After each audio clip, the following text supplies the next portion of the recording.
that almost nothing in life is entirely good or entirely bad. Like, I know my mind wants to believe, right, that something is entirely good or entirely bad, but I've come to find that there is often like beauty in the midst of pain, and there is often difficulty and challenge in the midst of some of the most exciting things in life. And so I think the gift that I try to give myself and others is to utilize the word "and," right? Like this idea that, this thing can be difficult and it can also, create some new opportunities or some new awareness or what have you. And so I try not to get too attached to like whether or not something is positive or negative, because I just, in my life, that hasn't been entirely useful, and it's made me less open to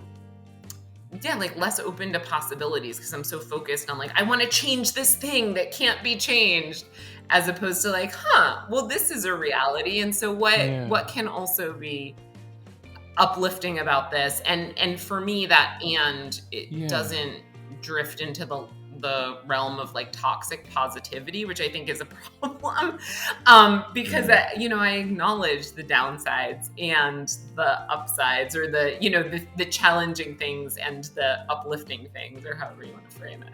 Yeah. I like toxic positivity. I like to call that Ted Lasso syndrome versus Eeyore syndrome.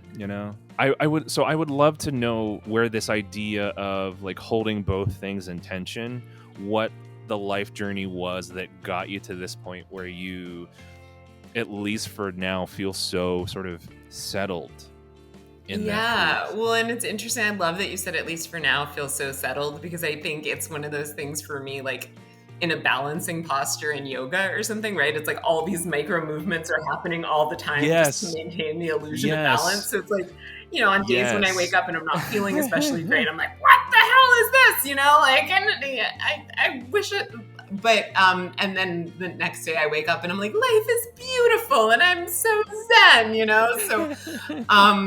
so yeah, in this moment I can hold the expansiveness of, and I think it came for me, I'm recovered from an eating disorder, and I think that along that beautiful and very challenging road of recovery, really realizing that like I could not tell my story anymore in a way that was just all tragic, right? Like I had to find ways to build self-love through like honoring my resilience, and through looking at like what good things about myself, and through not just like picking myself apart in this really negative way, or not just like picking my past apart, and not, focus like acknowledging various traumas, acknowledging various difficulties, and at the same time looking at like, oh, like what did I get from that, and what kind of person do I want to be? And so I think I would say that the recovery journey has taught me so much about how I want to look at life in general, and how I have to look at life in general in order to not slip into that Eeyore syndrome.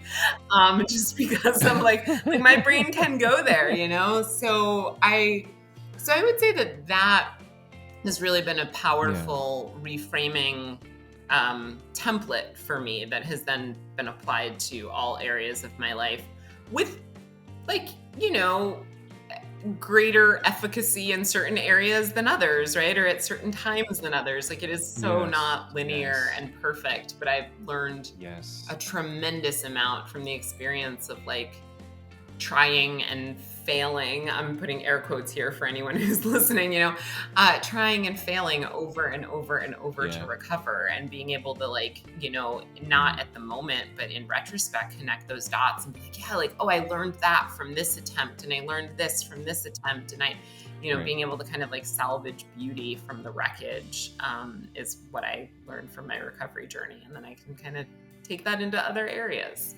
Hey fam, it's Pauli. If you liked that video, want to join the conversation, be part of this community, click the subscribe button so you don't miss a thing uncommon good. Thank you for watching, and we'll see you in the next one.